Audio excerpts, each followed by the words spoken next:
Please correct me. Senator, you are right in that as part of this, we've had these two inquiries running in parallel. And when we announced each of them, we did also say what their duration would be. So the Harvest Trail campaign was commenced a year ahead of this report, and as part of that we have talked to a range of people in the agricultural sector. Can you provide us a list?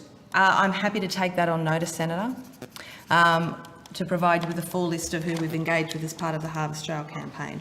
So we also note right up front in our report that what we focused on here as part of the 417 inquiry was engaging with 417 holders through the survey. And we also talked about the fact that because our Harvest Trail was running alongside this, that we wouldn't be duplicating that effort, that we would be focusing on other areas. So, but Ms James, in evidence to Senator Cameron just earlier, you said you'd had feedback from growers.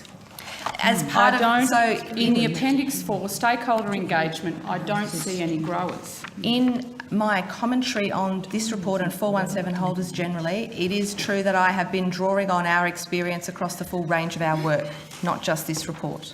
And so I have been drawing on the experience we had, for example, in Mildura, where we have been out talking to farmers, I'm not making a critique on the Harvest Trail, because that's not what we're actually talking about. We're talking about this report.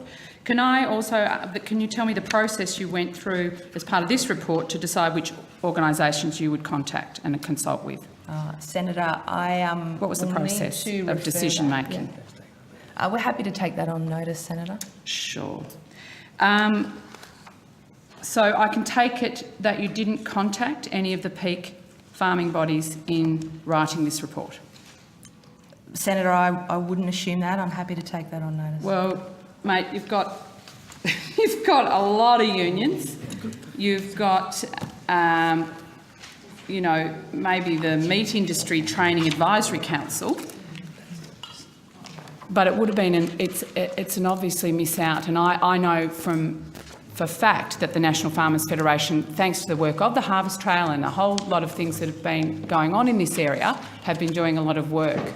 And I'm just wondering why it never occurred to you in the construction of this report to contact the farmers' bodies.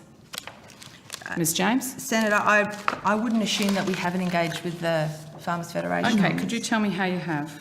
I'm happy to take that on notice, Senator. I don't have that information to hand. Have you ever met with the President of the Farmers Federation? Personally, no, I have not. Okay. I'm sure that members of my staff have. Can you also then take on notice and provide some notes, file notes, for when were you ever contacted by the National Farmers Federation to support and help promote the work that they were doing in educating growers and producers to be more aware of their workplace obligations? Certainly, Senator. My understanding is you were contacted to assist, to promote, to engage, and nobody's heard from you. I'm happy to take that on notice, Senator. No follow-up. I like the words that you say: cooperation of the sector, collaboration, etc., going out and consulting appropriately, but unfortunately this report gives me no confidence that you've actually delivered on that.